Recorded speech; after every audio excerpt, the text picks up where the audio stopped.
बच्चों अभी क्या करने वाले हम लोग, डिपॉजिट जो चैप्टर है आपका, ठीक है, डिपॉजिट चैप्टर नंबर प्लीज बताओ, चैप्टर नंबर कौन सा है? डिपॉजिट का चैप्टर नंबर है 5, ठीक है, और इसके चैप्टर का नाम है acceptance of deposit, acceptance of deposit, right. इसका एड्रेस क्या है, कहां से कहां तक सेक्शंस कवर होते हैं? From 73 to 76। काफी छोटा चैप्टर है, बट चैप्टर में रूल्स बहुत ज्यादा है, तो आपको वो रूल्स को दिमाग में रखना पड़ेगा, राइट। तो हम लोग एक काम करते हैं, सबसे पहले मैं आपको बताता हूँ डिपॉजिट का डेफिनेशन क्या है, ठीक है। बच्चों डिपॉजिट जो है ना, ये डिफाइन किया गया है सेक्शन 2 क्लॉज 31 में। अभी इसको लर्न कैसे करोगे? डिपॉजिट के पहले डिबेंचर का एक सेक्शन आता है, डिबेंचर तो आपको लर्न करना है, इसके पहले का चैप्टर जो था ना उसका एंड वहीं पे हुआ था, डिबेंचर पे एंड हुआ था, राइट। चैप्टर 4 में एंड में डिबेंचर के बारे में हम लोगों ने सीखा था, करेक्ट। तो डिबेंचर का सेक्शन क्या है? डिबेंचर का सेक्शन है 2 क्लॉज 30, तो उसके आगे का सेक्शन 231 डिपॉजिट का होता है, बराबर। डिपॉजिट का डेफिनेशन इंक्लूसिव डेफिनेशन है, वो सिर्फ इतना बोलता है डिपॉजिट में अगर कंपनी डिपॉजिट बोल के कोई पैसा एक्सेप्ट करती है, लोन बोल के कोई पैसा एक्सेप्ट करती है, या कोई और फॉर्म में अगर पैसा एक्सेप्ट करती है, तो उसको डिपॉजिट का नाम बोला गया है। डेफिनेशन से कोई चीज क्लियर नहीं होती है, ये देखो यहाँ लिखा है डेफिनेशन, क्या लिखा है? डिपॉजिट इंक्लूड्स, क्या क्या आता है, any receipt of money by company by way of deposit, loan और in any other form. Company ने पैसा लिया उसको डिपॉजिट बोल रहे हैं, बट है ना इसमें बहुत सारी चीजें हटाना पड़ेगा। डिपॉजिट का नॉर्मल मीनिंग क्या होता है? अगर कंपनी छोटे छोटे लोगों से छोटा अमाउंट एक्सेप्ट करती है छोटे टाइम के लिए, 36 मंथ से ज्यादा डिपॉजिट एक्सेप्ट कर भी नहीं सकती है, तो वो डिपॉजिट होता है। तो हमें क्या करना पड़ेगा, क्या डिपॉजिट में नहीं आता है वो समझना बहुत जरूरी है, राइट। बड़े एंटिटी से अगर कंपनी ने पैसा लिया है वो डिपॉजिट नहीं होता है, ठीक है। लिस्ट लंबा एक बार गो थ्रू करते एक बार बस, ठीक है, रिवाइज कर, हम लोग ज्यादा डिटेल में नहीं जाएंगे but will just go through them, okay. तो इसके रूल्स बने बच्चों, रूल्स में क्या क्या एक्सक्लूड हो रहा है डिपॉजिट में से? सबसे first, amount receive from government, अगर गवर्नमेंट से पैसा मिले वो डिपॉजिट नहीं है, क्यों? क्योंकि गवर्नमेंट बड़ी एंटिटी है।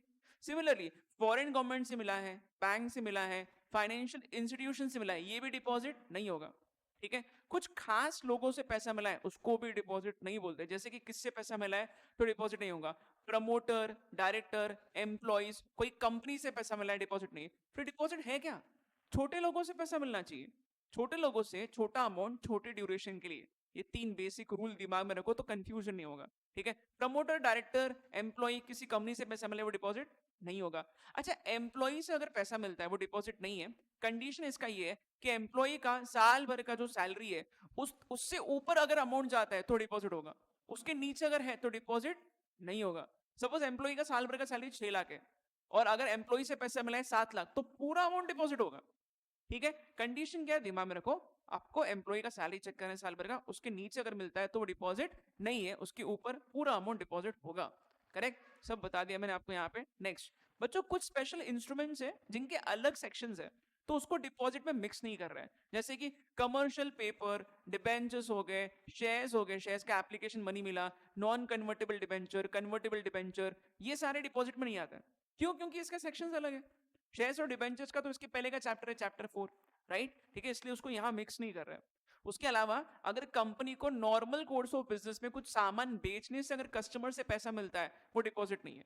सपोज कोई कंपनी है, से मारुति जैसी कंपनी है, उसने कार बेचा और कस्टमर को बोल रही है एडवांस में पैसा दो, उसके बाद आपको हम कार बेचेंगे, तो ये एडवांस में जो पैसा कस्टमर से लिया है ये ऑर्डिनरी कोर्स ऑफ बिजनेस में, this is not deposit. Condition क्या है? ये पैसा जो कस्टमर का लिया है आपको साल भर में ये पैसा एडजस्ट करना पड़ेगा कोई चीज के अगेंस्ट। मारुति ने कस्टमर से पैसा लिया एडवांस में, 1 साल हो गया पूरा और अभी तक उसको एडजस्ट नहीं किया, तो वो डिपॉजिट होगा। ज्यादा टाइम तक आप कस्टमर का पैसा भी नहीं रख सकते हो, you have to adjust the money in 365 days और else it will be deposit, ठीक है। कंपनी ने ट्रस्ट में कोई पैसा रखा है, बहुत बार कंपनी किसी और का पैसा खुद के पास रखती है, जैसे कि डिविडेंड कंपनी दे रही है बट लोगों ने क्लेम नहीं किया, आपको याद होगा वो अनपेड अनक्लेम डिविडेंड अकाउंट बनाते हैं, 7 साल तक रखते हैं, तो पैसा डिपॉजिट नहीं है, वो डिपॉजिट नहीं है, ठीक है। चलो, निधि कंपनी, चिटफंड कंपनी, इनका बिजनेस ये होता है इन लोगों से पैसा एक्सेप्ट करेंगे और उसको अलग से इन्वेस्ट करते हैं लोग, तो ये डिपॉजिट नहीं होता है। इसके अलावा अगर सपोज इमेजिन करो कोई म्यूचुअल फंड है, कोई बताएगा शॉर्ट में म्यूचुअल फंड का काम क्या है? पैसे लेना, तो पैसे लेके इन्वेस्ट करे उसको डिपॉजिट नहीं बोलना है, ना ही सिर्फ म्यूचुअल फंड, कोई अगर सपोज से कोई स्टार्टअप में वेंचर कैपिटल फंड इन्वेस्टमेंट कर रहा है, ठीक है, या फिर कोई और दूसरा स्कीम है जो सेबी के अंडर रजिस्टर्ड है, ये सारे डिपॉजिट से हट गए। देखो नीचे 2-3 पॉइंट्स मैं आपको एक साथ बता रहा हूँ। Amount received under collective investment scheme, कोई भी स्कीम जो सेबी ने नोटिफाई किया है, वो पैसा कहीं इन्वेस्ट करने के लिए आपने लोगों से पैसा लिया है, वो डिपॉजिट नहीं है, ठीक है। यहाँ देखो नीचे एक और पॉइंट है, amount receive by company from alternate investment fund, domestic venture capital fund, mutual fund, ठीक है बच्चों। अगर कोई कंपनी को इन लोगों से पैसा मिलता है, ये भी डिपॉजिट नहीं है, क्योंकि ये सब लोगों का काम ही है पैसा इन्वेस्ट करना यहाँ पे, सही है। ये रजिस्टर्ड अगर सभी के साथ, तो ये डिपॉजिट नहीं होगा। उसके अलावा अगर सपोज कोई स्टार्टअप है, स्टार्टअप कौन होता है, स्टार्टअप बनने के लिए आपको पहले प्राइवेट कंपनी होना जरूरी है, प्लस आपको स्टार्टअप का रजिस्ट्रेशन करना जरूरी है। स्टार्टअप का रजिस्ट्रेशन कहाँ करोगे, एक डिपार्टमेंट है ministry of commerce and industry के अंडर जो चलता है, department of industrial policy and promotion, इधर जाके रजिस्ट्रेशन करो तो आपको स्टार्टअप का दर्जा मिलेगा। कोई अगर स्टार्टअप है तो उनको 25 लाख तक का लिमिट होता है, डिपॉजिट्स माने नहीं जाएंगे, ठीक है, शॉर्ट में बता रहा हूं आपको, राइट। डिटेल में आप बाद में पढ़ भी सकते हो उसको, बट आपको ये 25 लाख का लिमिट दिमाग में रखना है फॉर स्टार्टअप्स, करेक्ट। अच्छा, उसके अलावा बच्चों कंपनी ने अगर कोई प्रॉपर्टी बेची, इमोबल प्रॉपर्टी बेची, तो बहुत बार क्या होता है, लैंड बिल्डिंग बेचने के पहले हम लोग पहले लोगों से पैसा लेते हैं सिक्योरिटी डिपॉजिट का, ठीक है। वो पैसा डिपॉजिट चैप्टर में डिपॉजिट नहीं माना गया है, ठीक है। कंडीशन क्या है, वो पैसा आपको जमीन के अगेंस्ट एडजस्ट करना है, लैंड के अगेंस्ट एडजस्ट करना है, ठीक है। कंपनी ने प्रॉपर्टी सेल की है, किसी से एडवांस में पैसा मिला है, वो एडजस्ट कर लो प्रॉपर्टी के अगेंस्ट। अगर वो डील फेल होता है और आपने किसी और का पैसा रखा है, रिफंड नहीं किया है, अब वो डिपॉजिट होगा, अब वो क्या माना जाएगा, अब वो डिपॉजिट होगा। अगर सपोज परमिशन आपको नहीं मिला है, तो आपको पैसा रिटर्न करना चाहिए, क्योंकि आपको परमिशन नहीं मिला है कोई अथॉरिटी से वो प्रॉपर्टी बेचने का, तो अब वो डिपॉजिट माना जाएगा, ठीक है। सिमिलरली और भी बहुत सारे छोटे छोटे पॉइंट्स है, ठीक है। जैसे कि देखो यहाँ पे लास्ट नीचे से बता रहा हूँ, बहुत सारे कंपनीज क्या करते हैं, सब्सक्रिप्शन का पैसा लेते हैं। सब्सक्रिप्शन का पैसा मतलब कोई न्यूज़पेपर है, कोई मैगजीन कंपनी है, नेटफ्लिक्स जैसे कंपनीज है जो लोगों से सब्सक्रिप्शन का पैसा लेते हैं, वो तो नॉर्मल कोर्स में लिया है, उसको डिपॉजिट का नाम नहीं देना है, ठीक है। सपोज कोई रेगुलेटर ने परमिशन दिया है, रेगुलेटर कौन होता है, जैसे कि फॉर एग्जांपल सेबी हो गया या फिर आरबीआई हो गया, इनके परमिशन से अगर पैसा लिया है, that is also not deposit, ठीक है। कोई सर्विसेज प्रोवाइड किए, उसके लिए पैसा लिया, वारंटी के, मेंटेनेंस के कॉन्ट्रैक्ट के लिए सर्विसेज प्रोवाइड करने वाले फ्यूचर में, उसके लिए पहले से पैसा लिया, अगेन नॉट डिपॉजिट, ठीक है। कैपिटल गुड्स का सप्लाई करने वाले मशीन वगैरह, इसके लिए कुछ एडवांस किया है, it is also not deposit, ठीक है। सिक्योरिटी डिपॉजिट लिया है कुछ सर्विसेज देने वाले इस चक्कर में, इसको भी इस चैप्टर में डिपॉजिट का नाम नहीं देना है। As a general rule deposit क्या होता है, छोटे लोगों से छोटा अमाउंट, छोटे ड्यूरेशन के लिए अगर आपने पैसा लिया है तो उसको डिपॉजिट बोलना है। कितने महीनों के लिए मैक्सिमम आप कंपनी के तौर पे लोगों का पैसा यूज कर सकते हो डिपॉजिट के लिए, 36 मंथ्स, 3 साल के ऊपर आप डिपॉजिट ले भी नहीं सकते, छोटा अमाउंट होता है, छोटे लोगों से लेते हैं, that is the concept of deposit, ठीक है। इसमें एक दो पॉइंट्स और है, अगर सिक्योर्ड डिबेंचर्स है उसको भी डिपॉजिट मत बोलो। अगर आपने सिक्योर्ड डिबेंचर्स लिए, सिक्योर्ड डिबेंचर्स मतलब सिक्योर्ड किसको बोलते हैं, एसेट पे चार्ज क्रिएट किया हुआ है तो उसको डिपॉजिट में नहीं लाते हैं। एक चीज और, अगर प्रमोटर या डायरेक्टर ने पैसे दिए हैं डिपॉजिट के फॉर्म में, उसको डिपॉजिट नहीं बोलना है। एक चीज और, उनको एक डिक्लेरेशन देना पड़ेगा प्रमोटर और डायरेक्टर को और उनके रिलेटिव को, कि पैसा जो उन्होंने कंपनी में इन्वेस्ट किया है कहीं से वो लोन लेके इन्वेस्ट नहीं किया, बोरो करके नहीं किया है, ठीक है। अच्छा एक और चीज बच्चों, यहाँ पे एक ही पॉइंट बता रहा हूँ, यहाँ पे एक पॉइंट रह गया है, let me just clarify this point.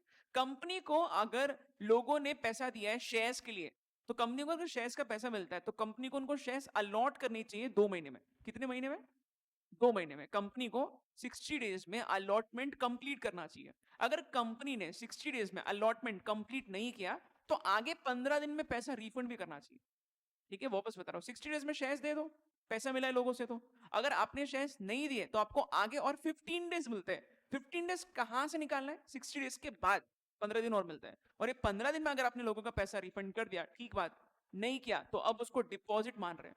अब उसको क्या मान रहे हैं, डिपॉजिट मान रहे हैं। छोटे छोटे बारीक पॉइंट्स हैं, एक बार अच्छे से देख के जाओ उसको, ठीक है। डिपॉजिट का काफी लंबा चौड़ा लिस्ट है, कौन सी चीज डिपॉजिट नहीं है उसका लिस्ट है, ठीक है, राइट। ओके बच्चों, अभी ये सारे पॉइंट्स अगर आपको समझ में आ गए हैं, डिपॉजिट में क्या आ रहा है क्या नहीं आ रहा है, तो अब हम लोग मेन मुद्दे पे आते हैं। चैप्टर में बेसिकली 2 हिस्से हैं, ठीक है। कौन से 2 हिस्से हैं ये देख लो। कंपनी जो है, कोई भी कंपनी जो है, वो डिपॉजिट क्या कर सकती है, या तो वो अपने मेंबर से डिपॉजिट एक्सेप्ट कर सकती है, या तो फिर वो पब्लिक से डिपॉजिट एक्सेप्ट कर सकती है, ठीक है। बट पब्लिक से डिपॉजिट एक्सेप्ट करने का प्रोसीजर बहुत लंबा है, क्योंकि आप ज्यादा लोगों से अगर डिपॉजिट एक्सेप्ट कर रहे हो तो फॉर्मेलिटीज ज्यादा होंगे। अगर आप सिर्फ सिलेक्टेड मेंबर से डिपॉजिट एक्सेप्ट कर रहे हो, फॉर्मेलिटीज कम होंगे, ठीक है। इसके 2 सेक्शंस आपको एज अ स्टूडेंट रखने हैं दिमाग में। कंपनी मेंबर से ले रही है, बता दो बच्चों। 73(2) में लिखा है, 73 सबसेक्शन 2 में मेंबर का पॉइंट है, और यहाँ 76 में लिखा है कि कंपनी पब्लिक से डिपॉजिट कैसे एक्सेप्ट करेगी। ठीक है, अभी मैं आपको एक चीज और बताता हूँ, कोई भी कंपनी पब्लिक से डिपॉजिट एक्सेप्ट नहीं कर सकती है। अगर आपको पब्लिक से डिपॉजिट एक्सेप्ट करना है, पहले तो सिर्फ पब्लिक कंपनीज कर सकती है, प्राइवेट कंपनी पब्लिक से डिपॉजिट एक्सेप्ट नहीं कर सकती, उसके आर्टिकल्स ऑफ एसोसिएशन रोकते हैं उसको। ये तो बहुत बेसिक पॉइंट हम लोग बचपन से पढ़ रहे हैं सीए फाउंडेशन से। ठीक है, तो अगर आप पब्लिक से डिपॉजिट एक्सेप्ट करना चाहते हो, आप पब्लिक कंपनी रहना चाहिए, प्लस वो एलिजिबल पब्लिक कंपनी रहना चाहिए। एलिजिबल कंपनीज किसको बोलते हैं? जो दो क्राइटेरियाज में से कोई एक क्राइटेरिया मीट करते हैं। कौन से दो criteria? Net worth and turnover. And नहीं, एक्चुअली और है, दोनों में से कुछ भी आप सेटिस्फाई करोगे चलेगा। टर्नओवर कितने का होना चाहिए? 500 करोड़ या उसके ऊपर, 500 करोड़ या उससे ज्यादा अगर टर्नओवर है तो आप एलिजिबल कंपनी हो। अगर टर्नओवर का क्राइटेरिया आपका फिट नहीं होता है तो नेटवर्थ चेक करो, नेटवर्थ कितना होना चाहिए? 100 करोड़ और मोर। ठीक है, तो ये दोनों में से कोई भी एक क्राइटेरिया अगर मैच होता है तो वो एलिजिबल कंपनी होगी, और एलिजिबल कंपनी पब्लिक से भी डिपॉजिट एक्सेप्ट कर सकती है।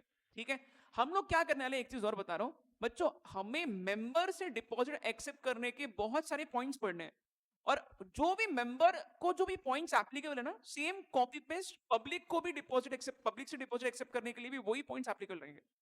मतलब कोई कंपनी मेंबर से जब डिपॉजिट एक्सेप्ट करती है, जब जो भी रूल्स और फॉर्मेलिटीज है सेम कॉपी पेस्ट यहाँ पे भी होंगे, यहाँ का यहाँ पे तो होगा, प्लस यहाँ पब्लिक के लिए और एक्स्ट्रा पॉइंट्स मानने हैं। ठीक है, तो अभी हम लोग पहले चेक करते हैं, किसी कंपनी को मेंबर से डिपॉजिट एक्सेप्ट करना है तो क्या क्या करना पड़ेगा। I am talking about 73(2). किसकी बात कर रहा हूं? 73(2). कंपनी किससे डिपॉजिट एक्सेप्ट कर रही है? मेंबर से। अब 73(2) बच्चों ये बोलता है कि अगर किसी कंपनी को मेंबर से डिपॉजिट एक्सेप्ट करना है तो सबसे पहले आपको ऑर्डिनरी रेजोल्यूशन पास करना होगा। अच्छा, एक चीज बोलना भूल गया मैं, इधर एलिजिबल कंपनीज जो होते हैं ना बच्चों, इनको अगर पब्लिक से पैसा लेना है तो इनको है ना क्या करना पड़ेगा? एसआर पास करना है। क्या पास करना है? एसआर। एसआर कब पास करना है पता है? अगर एक लिमिट के ऊपर पब्लिक से डिपॉजिट एक्सेप्ट किया तो एसआर पास करो। कौन से लिमिट के ऊपर? ये लिखा गया है 181C में।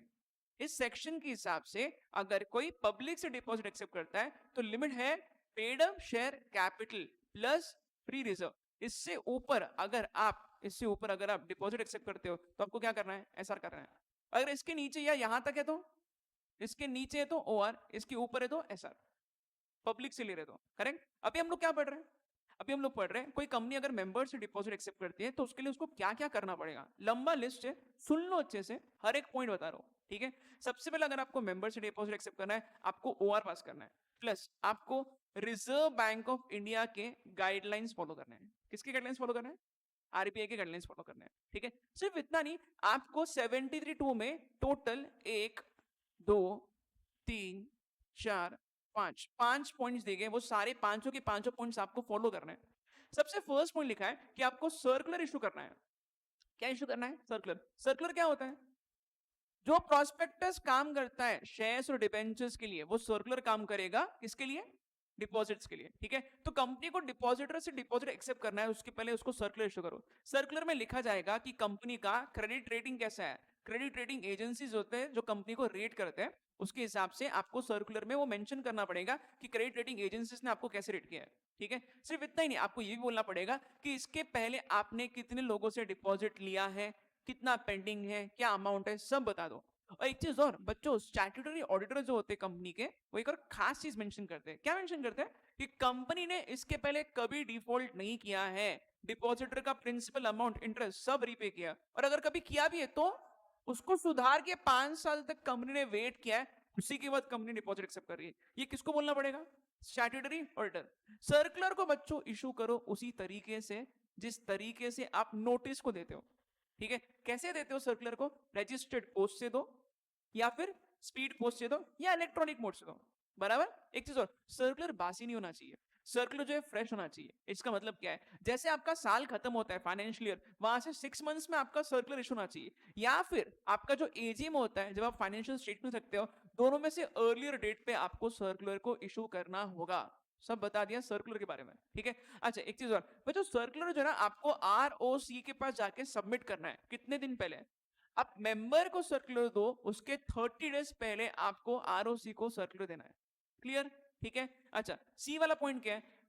जो कंपनी का डिपॉजिट जो है वो रीपे करना है, आउटस्टैंडिंग डिपॉजिट। अगर सपोज कंपनी का आउटस्टैंडिंग डिपॉजिट अगले साल के 31 मार्च का आउटस्टैंडिंग डिपॉजिट है 100 करोड़, तो इस 100 करोड़ में से कंपनी को 20 करोड़ का अमाउंट कम से कम साल के फर्स्ट मंथ के एंड में, फर्स्ट मंथ होता है अप्रैल, 30 अप्रैल तक सपोज 2022 को इतना आउटस्टैंडिंग है, तो 2021 के अप्रैल महीने में कंपनी को 20 करोड़ जमा करना है अलग से शेड्यूल बैंक में। क्यों? ताकि हम लोग उनका पैसा बराबर से सिक्योर तरीके से रीपे कर सके। 100 करोड़ अगले साल देना है ना, तो इस साल के फर्स्ट मंथ में 20 करोड़ का प्रोविजन करके रखो। राइट? इसको बोलते हैं डिपॉजिट रीपेमेंट रिजर्व। क्या बोलते हैं? Deposit deposit repayment reserve. सही है। अच्छा, ई वाला बच्चों, डी वाला पॉइंट एक और था कि कंपनी को डिपॉजिट का इंश्योरेंस निकालना पड़ेगा, बट अब ये पॉइंट हट चुका है, ज्यादा डिस्कस नहीं करेंगे इसलिए उसको। और ई वाला पॉइंट क्या है? ई वाला पॉइंट बोलता है कंपनी को अलग से एक डिक्लेरेशन देना है कि हमने कभी भी डिपॉजिट का पैसा डिफॉल्ट नहीं किया है, बराबर से रीपे किया है, और अगर पहले कभी किया भी है हम लोगों ने कुछ डिफॉल्ट, उसको सुधार के 5 साल तक हमने वेट किया है, उसके बाद ही हम डिपॉजिट एक्सेप्ट करेंगे। ये कंपनी भी डिक्लेयर करेगी। इसके पहले सर्कुलर में कौन लिखेगा? Statutory holder. और ई वाले पॉइंट में कौन डिक्लेयर कर रहा है? कंपनी। ये ए से लेके ई तक पॉइंट्स किसको सुनने? वो सारी कंपनीज को जो डिपॉजिट एक्सेप्ट कर रही है मेंबर से। और ये सेम पॉइंट्स पब्लिक वालों को कॉपी पेस्ट कर दिए, बराबर? ठीक है। अच्छा, ये ए से लेके ई तक का तामझाम पालने की जरूरत नहीं है कुछ स्पेसिफिक कंपनीज को। कौन से कंपनीज को ये सब नहीं करना है, मैं यहां से बताता हूं आपको। मैं यहां से बताता हूं, प्राइवेट कंपनीज को ये सारे पॉइंट्स नहीं सुनने। कौन से प्राइवेट कंपनीज को? जो डिपॉजिट एक्सेप्ट कर रहे हैं अपने मेंबर्स से up to 100% of paid up share capital plus free reserve plus securities premium तक। ठीक है, प्राइवेट कंपनी है, कम अमाउंट एक्सेप्ट कर रही है इस लिमिट तक का, तो इनको सुनना नहीं है, इनको कंप्लायंस की जरूरत नहीं है। ओके, स्टार्टअप्स 5 साल तक वो क्या कर सकते हैं? ये पॉइंट्स फॉलो नहीं करेंगे तो भी चलेगा। एनी अदर कंपनी बच्चों, कोई और कंपनी जो छोटी कंपनी कौन सी होगी? जो किसी की ना एसोसिएट है ना किसी की सब्सिडरी है, जिन्होंने बैंक से बहुत कम लोन लिया है। कितने का लोन लिया है?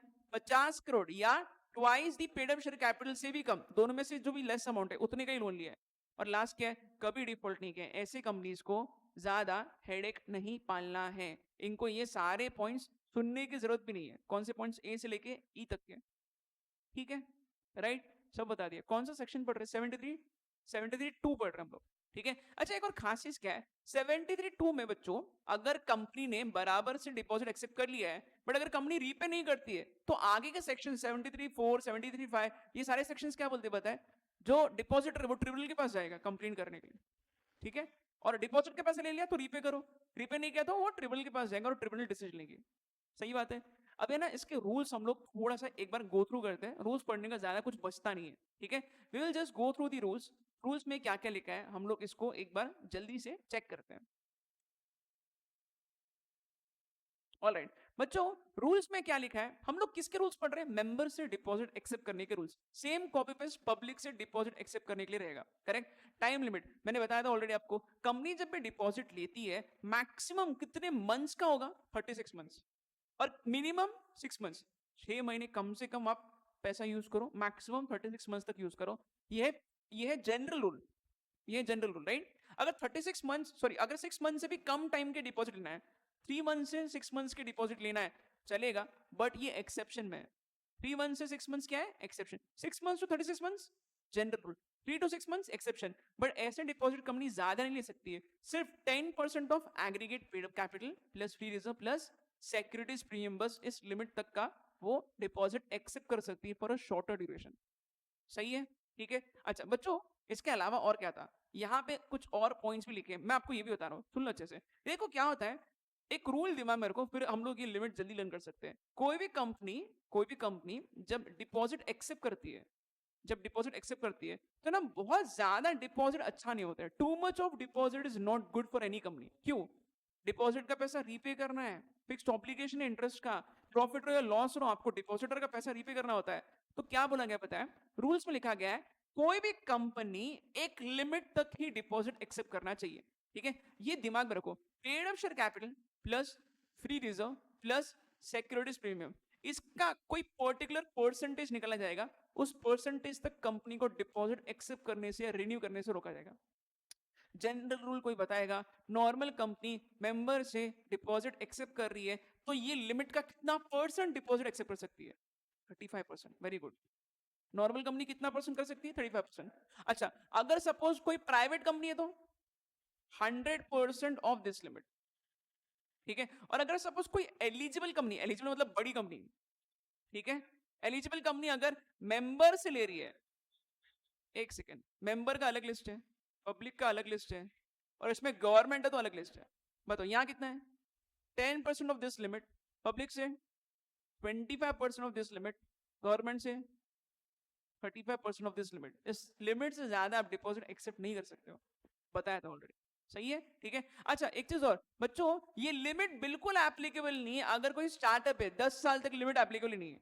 प्लस ये भी जो कंपनीज है ना, ये अभी जो हमने डिस्कस किए थे, कौन से, कोई अगर ये देख लो यहाँ लिखा भी है, कोई अगर प्राइवेट कंपनी है छोटी वाली जो किसी की एसोसिएट भी नहीं है ना किसी की सब्सिडरी है, लोन्स का अमाउंट कम लिया है इन्होंने, 50 करोड़ तक के लिया है, या फिर less than twice of the paid up capital लिया है, और लास्ट का लिखा है no default at the time of acceptance of deposit, ये अगर कोई क्राइटेरिया मीट करती है तो इनको भी बिल्कुल ऊपर के रेस्ट्रिक्शंस मानने नहीं है। राइट, ठीक है। थोड़ा कॉम्प्लिकेटेड पॉइंट जरूर है बट मैंने आपको ही बताया बच्चों, बराबर। अच्छा, एक चीज और बच्चों, इंटरेस्ट जो कंपनी डिपॉजिटर्स को देगी वो मैक्सिमम कितना देगी पता है? जो रिजर्व बैंक ऑफ इंडिया ने एनबीएफसी के लिए फिक्स किया उतना, उससे ज्यादा नहीं होगा, ठीक है, राइट। अच्छा, और छोटे छोटे पॉइंट्स इसमें थे बच्चों। हाँ, डिपॉजिटर का पैसा अगर आपने लिया है तो उसको आप बिल्कुल टर्म्स और कंडीशंस को ऑल्टर नहीं कर सकते। सर्कुलर में जो लिखा है बाद में आप चेंज नहीं कर सकते उसको। आपको डिपॉजिट का amount, deposit trust deed, insurance contract के सारे टर्म्स एंड कंडीशंस जैसे कैसे रखना है, खुद की मर्जी से चेंज मत करो, ठीक है। ऐसा नहीं हो सकता है डिपॉजिटर को पहले बोला देखो हम आपको 10% इंटरेस्ट देंगे और बाद में बोल रहे नहीं नहीं 5% ही देंगे, तो आप ये चेंज कर रहे हो, डिपॉजिटर का नुकसान हो जाएगा, नहीं चलेगा। जो सर्कुलर में लिखा है वही फॉलो करना है, आप आपके हिसाब से इसको चेंज नहीं कर सकते हो, बदल नहीं सकते हो, ठीक है। नेक्स्ट बच्चों, एक चीज और, जब भी डिपॉजिटर से पैसा लोगे उससे एक डिक्लेरेशन साइन करवा दो कि डिपॉजिटर ने जो पैसा दिया है वो कहीं लोन लेके नहीं दिया है, रिस्क लेके इतना इन्वेस्टमेंट वो नहीं कर रहा है, ये उससे एक डिक्लेरेशन लेना जरूरी है, बराबर। ज्वाइंट डिपॉजिट भी कंपनी एक्सेप्ट कर सकती है, करेक्ट। और जो ज्वाइंट डिपॉजिटर्स होते हैं उनके क्या टर्म्स एंड कंडीशंस है उसके हिसाब से रीपेमेंट होगा। कभी कभी कंपनी बोलती है हम लोग ज्वाइंट डिपॉजिटर को सबको ज्वाइंटली पैसे रीपे करेंगे, कभी कभी ऐसा बोल सकते हैं कि किसी एक को देंगे, वो उनके टर्म्स और कंडीशंस पे डिपेंड करेगा क्या लिखा है। अगर कुछ नहीं बोला है तो जो सीनियर होता है उसके हिसाब से उसको पहले रीपे होता है। सीनियरिटी कैसे समझ में आएगा? ए एंड बी, जो जो ऐसे नाम ऐसे मेंशन किया गया है जिसका नाम पहले आता है उसको सीनियर मानता है, उसको पहले पैसा मिलता है, राइट। चलो बच्चों, इसमें एक चीज और, नॉमिनेशन की क्या जरूरत होती है, क्या इंपॉर्टेंस होता है नॉमिनेशन का? डिपॉजिटर मर गया तो नॉमिनी को पैसा मिलेगा, तो नॉमिनेशन का अलग इंपॉर्टेंस है, बराबर। अच्छा, एक चीज और, आपको याद होगा डिबेंचर्स के लिए एक ट्रस्टी बनता है जो डिबेंचर होल्डर और कंपनी के बीच में आता है डिबेंचर होल्डर के प्रॉब्लम्स को सॉल्व करने के लिए। सिमिलरली डिपॉजिटर के प्रॉब्लम को सॉल्व करने के लिए यहाँ पे क्या बनना जरूरी है? ट्रस्टी, ठीक है। Appointment of trustees for depositor, try to understand this. बच्चों यहाँ लिखा भी है applicable to both eligible companies as well as companies under 73(2), मतलब एलिजिबल कंपनीज किससे पैसा लेती है? पब्लिक से, और इस 73(2) हमारे मेंबर से। सबको डिपॉजिटर का ट्रस्टी बनाना जरूरी है, कम से कम एक तो भी होना चाहिए। ट्रस्टी का काम क्या है? ट्रस्टी मिडिल मैन है, किसके बीच में? कंपनी और डिपॉजिटर के बीच में। और अगर आपने ट्रस्टी अपॉइंट नहीं किया तो आप ना ही एडवर्टाइजमेंट कर सकते हो ना सर्कुलर को इश्यू कर सकते हो, अलाउ ही नहीं हो करना। एक चीज और, ट्रस्टी क्या लगता है आपको, कंपनी के अंदर का कोई पर्सन होना चाहिए, इंडिपेंडेंट होना चाहिए? इंडिपेंडेंट क्यों? कंपनी के अंदर का होगा तो कंपनी की तरफदारी करेगा, डिपॉजिटर का तो सुनेगा ही नहीं वो। तो यहाँ लिखा भी बच्चों कि उसका रिटर्न कंसेंट लो, और ट्रस्टी कौन कौन नहीं हो सकता है? डायरेक्टर, की मैनेजर पर्सन, कंपनी का एम्प्लॉय नहीं चलेगा, होल्डिंग के सब्सिडरी के सारे लोगों को हटा दिया उन्होंने, ठीक है। एक चीज और, कंपनी का डेटर ट्रस्टी बन रहा है वो भी नहीं चलेगा। कोई ऐसा पर्सन भी नहीं रहना चाहिए जो कंपनी के साथ बहुत ज्यादा कॉन्ट्रैक्ट्स करता है, जिसका कंपनी के साथ बहुत स्ट्रॉन्ग बॉन्डिंग है, नहीं चलेगा, ठीक है। और बच्चों इसमें एक चीज और है, अगर सपोज कोई पर्सन ने गारंटी दिया है कंपनी के कुछ कॉन्ट्रैक्ट्स को लेके, वो भी पर्सन नहीं चलेगा, एक इंडिपेंडेंट पर्सन को लेके आओ। और ये जो ए से लेके डी तक जो पॉइंट्स है ना, इनके कोई रिलेटिव भी नहीं चलेंगे, बेसिकली ए वाले पॉइंट्स के रिलेटिव नहीं चलेंगे। डायरेक्टर नहीं चलेगा तो डायरेक्टर की वाइफ भी नहीं चलेगी, केएमपी नहीं चलेगा तो उसका कोई रिलेटिव भी नहीं चलेगा, राइट, वही लिखा है यहाँ पे, सही है। अच्छा एक चीज और, अगर आपने ट्रस्टी को अपॉइंट किया तो आप उसको निकाल नहीं सकते जब तक उसका टेन्योर खत्म ना हो जाए, ठीक है? जब तक उसका टेन्योर खत्म ना हो जाए तब तक उसको हम लोग निकाल नहीं सकते। उसको निकालना है तो बोर्ड ऑफ डायरेक्टर्स जो है ना, ये सब लोग मिलके एक इंडिपेंडेंट डायरेक्टर का भी ओपिनियन लेके उसको निकालेंगे। खुद बोर्ड ऑफ डायरेक्टर्स भी नहीं कर सकते, इंडिपेंडेंट डायरेक्टर को भी इन्वॉल्व करना पड़ेगा। अगर इनका कंसेंट है तो ही हम लोग इनको निकाल सकते हैं। अच्छा क्वेश्चन का आंसर करो, अगर डिपॉजिटर जल्दी पैसा मांग रहा है, 36 मंथ्स के डिपॉजिट ली कंपनी ने, डिपॉजिटर बोल रहा है 12 महीने के बाद मेरे को मेरा पैसा दे दो, कंपनी देगी, देना ही पड़ेगा, बट 1% इंटरेस्ट कम मिलेगा, उसको 1% का पेनल्टी लगेगा। सही है, ये पॉइंट भी बता दें मैंने आपको, राइट? ठीक है, ओके बच्चों, इसके अलावा डिपॉजिटर का एक रजिस्टर बनता है। क्या बनता है? रजिस्टर बनता है। वो रजिस्टर में कंपनी बहुत सारे डिटेल्स लिखती है, किसने डिपॉजिट किया, कितना डिपॉजिट किया, उसका पैन क्या है, उसका नाम क्या है, नॉमिनी का नाम क्या है, सब डिटेल्स लिखती है। और रजिस्टर को मेंटेन करना पड़ता है 8 साल तक। कितने साल तक? 8 साल तक। नॉर्मली बुक्स ऑफ अकाउंट्स को भी कंपनी 8 साल तक मेंटेन करती है। चालू साल का छोड़ के उसके पहले के 8 साल का आपको रजिस्टर मेंटेन करना है, और रजिस्टर को सबमिट करना है आपके बेस्ट फ्रेंड को, आरओसी को। रजिस्टर पे क्वेश्चंस नहीं है, मैं इसलिए ऊपर ऊपर से बता रहा हूँ, ठीक है? रजिस्टर बनाना पड़ता है, हर चीज का रजिस्टर बन रहा है, चार्जेस का बन रहा है, मेंबर का बन रहा है, तो इसका भी बनेगा, ठीक है? चैप्टर 4 में रजिस्टर्स बनते हैं, चैप्टर 5 में बनते हैं, चैप्टर 6 में बन रहे हैं, बेसिकली हर जगह रजिस्टर बन रहे हैं, ठीक है? राइट, चलो, तो मैंने आपको ये सब बताया ब्रीफली। बच्चों एक चीज और, डिपॉजिट रिसिप्ट क्या होता है? कंपनी ने लोगों से पैसा लिया, हाँ, तो डिपॉजिट रिसिप्ट, रिसीट जो भी है 21 डेज में इशू करना पड़ता है, करेक्ट? फॉर्मेलिटी है, राइट? बच्चों अभी इसमें एक एक ही पॉइंट है मेन जो मेरे को थोड़ा सा बताना है। मैंने बताया था pre mature repayment of deposit 1% company interest cut करेगी, ये बताया मैंने आपको।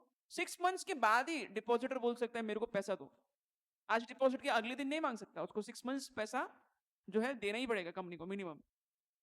रजिस्टर की मैंने बात की अभी, राइट? शॉर्ट में दिमाग में रखना है, और उसको रिटर्न जो है उसको सबमिट करना है, बराबर? हाँ, अगर कोई कंपनी ने बराबर से डिपॉजिट रीपे नहीं किया तो 18% पेनल्टी का रेट ऑफ इंटरेस्ट। सही है, ठीक है? अच्छा बच्चों, जो सच में इंपॉर्टेंट है हम लोग वही डिस्कस करें, because this being a revision lecture. Applicability of 73 and 74 to eligible companies under 76, मतलब अभी वही तो बताया, 73 के सारे पॉइंट 76 में भी लगेंगे। 76 में कंपनी किससे पैसा ले रही है? पब्लिक से, तो उनको 73 के सेक्शंस को तो फॉलो करना ही है, सारे रूल्स को भी फॉलो करना है, बराबर? ठीक है, एक दो सेक्शन है जो उतने इंपॉर्टेंट नहीं है, इसलिए मैं डिस्कस नहीं कर रहा हूं। कौन सा सेक्शन उतना इंपॉर्टेंट नहीं है? कंपनीज एक्ट 2013 के पहले अगर कंपनी ने डिपॉजिट लिया तो उसको 3 साल में रीपे करना पड़ता है, ठीक है? ये एक्ट कौन सा पढ़ रहे हैं हम लोग? 2013। उसके पहले कौन सा एक्ट था? 1956। अगर 1956 वाले पुराने एक्ट में सपोज 2012 में किसी कंपनी ने डिपॉजिट एक्सेप्ट किया तो उसको उसको कंफ्यूजन होगा कि हम पुराने एक्ट के रूल सुने या नए एक्ट के रूल सुने, तो इसलिए उनको क्या बोला गया न्यू एक्ट में, आपको 3 साल में डिपॉजिट रिपे करना है। सही है, छोटा सा पॉइंट आप लोग दिमाग में रख सकते हो इसको, बराबर? और बच्चों पेनाल्टी के सेक्शन से आ गया, ज्यादा कुछ है भी नहीं। अब मैं डायरेक्टली एक ही पॉइंट पे आ रहा हूँ 76 पे, कि कंपनी अगर पब्लिक से डिपॉजिट एक्सेप्ट कर रही है तो उसको क्या फॉर्मेलिटी करना पड़ेगा, right? So it is given here, company अगर पब्लिक से डिपॉजिट एक्सेप्ट करती है तो उसको क्या करना पड़ेगा, बाकी सब पेनाल्टी के प्रोविजन है, राइट? अच्छा उसके पहले ये भी सुन लो, प्रोहिबिटिव प्रोविजंस अंडर 73(1). नॉर्मली कोई भी कंपनी को डिपॉजिट एक्सेप्ट करना है पब्लिक से तो कर सकती है कब? अगर वो चैप्टर 5 सुन रही है तो। चैप्टर 5 का क्या है, वही पढ़ रहे हैं हम लोग। पब्लिक से डिपॉजिट एक्सेप्ट करना है, क्या करोगे? चैप्टर 5 सुनोगे। चैप्टर 5 एप्लीकेबल नहीं है इनको, banking company, non banking finance companies, housing finance companies, वो कंपनीज जो सेंट्रल गवर्नमेंट और आरबीआई का परमिशन लेके बैठे हैं। क्यों इनको एप्लीकेबल नहीं? बैंक्स तो normally ordinary course of business में पब्लिक से डिपॉजिट लेते हैं। फिक्स डिपॉजिट क्या होता है, रिकरिंग डिपॉजिट क्या होता है? तो इनको चैप्टर 5 मत लगाओ, बैंक का काम धंधा ही लोगों से डिपॉजिट एक्सेप्ट करना, इनको इतना कॉम्प्लिकेट मत करो। पता चला मैं बैंक में एफडी करने गया, बैंक मेरे को सर्कुलर दे रही है और वो सारे फॉर्मुलेट्स कर रही है। इतना लंबा प्रोसेस मत करो, इनके लिए रेगुलर काम है ये, इसको आसान बनाओ। इसलिए यहाँ पे ये सारे कंपनीज को चैप्टर 5 एप्लीकेबल नहीं है। सही है, ठीक है? अगर मान के चलो एग्जाम में आपको ना क्वेश्चन आ गया कि कोई बैंक है और वो बैंक क्या कर रही है, लोगों से डिपॉजिट एक्सेप्ट कर रही है और उसने चैप्टर 5 का प्रोविजन कंप्लाई नहीं किया, आपको कंफ्यूज कर रहा है वो, आपको आंसर में लिख के आना चाहिए कि बैंक है तो इसको चैप्टर 5 एप्लीकेबल ही नहीं है। उतना दिमाग में रखना जरूरी है। कोई भी इंस्टीट्यूट बराबर बैंड बजा सकती है, पूरा अच्छा क्वेश्चन बना देगी और ऊपर कहीं बैंक लिख देगी, ठीक है? बैंक है तो जाल में फंसना नहीं है, बैंक है मतलब उसको एप्लीकेबल नहीं, चैप्टर एप्लीकेबल नहीं है, चैप्टर 5। ठीक है, राइट। लास्ट पॉइंट बच्चों क्या लिखा है देखो, acceptance of deposit from public by certain companies. अगर पब्लिक से लेना है 76 ऑलरेडी आपने बोला है। एलिजिबल कंपनी होना जरूरी है, ये भी आपको पता है। एलिजिबल कंपनी कौन होती है, बताया मैंने, पब्लिक कंपनी होती है जो नेटवर्थ या टर्नओवर के क्राइटेरिया को मीट कर रही है। नेटवर्थ कितना, 100 करोड़ और मोर, वो नहीं होता तो टर्नओवर चेक करो 500 करोड़ और मोर, उसको 73(2) के रिक्वायरमेंट्स और रूल्स कंप्लाई कर रहे हैं। वो ABCDE सर्कुलर वगैरह वो सब इनको सुनना है। अलग से क्रेडिट रेटिंग एजेंसी से इनको एक रेटिंग लेना पड़ता है।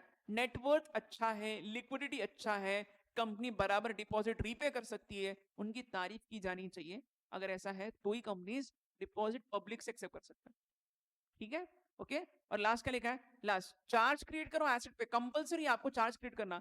अच्छा बच्चों, मेंबर से एक्सेप्ट करना है तो भी चार्ज क्रिएट करना पड़ता है क्या?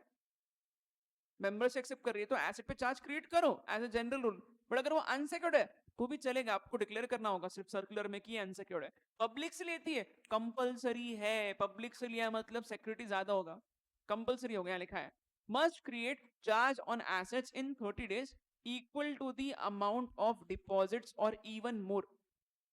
आपको ये करना जरूरी है, सही है। ये 4 कंडीशंस कौन सी चीज के लिए, 76 के लिए, दैट्स इट। ये नहीं करोगे तो फिर पेनल्टी लिखा है, ठीक है। पेनल्टी में समझाने जैसा कुछ नहीं है, वो लर्न करने जैसा है। लर्न होता है तो ठीक, नहीं होता है तो भी ठीक। 76A में लिखा है as prescribed under section 76A of the companies act, आप लिख सकते हो, ठीक है। हाँ, उसमें 7 साल की भी जेल है, बराबर, ओके, जो भी है वो पढ़ सकते हो आप लोग, राइट। चलो बच्चों, विल स्टॉप हियर। यहाँ पे कौन सा चैप्टर का रिवीजन खत्म हुआ, deposit, acceptance of deposit, chapter 5, ठीक है। मेन रूल्स का खेल है, सेक्शंस का उतना नहीं इंपॉर्टेंट, 2 ही सेक्शन है बेसिकली जिसके इर्द गिर्द पूरा चैप्टर घूम रहा है, 73 एंड 76, राइट।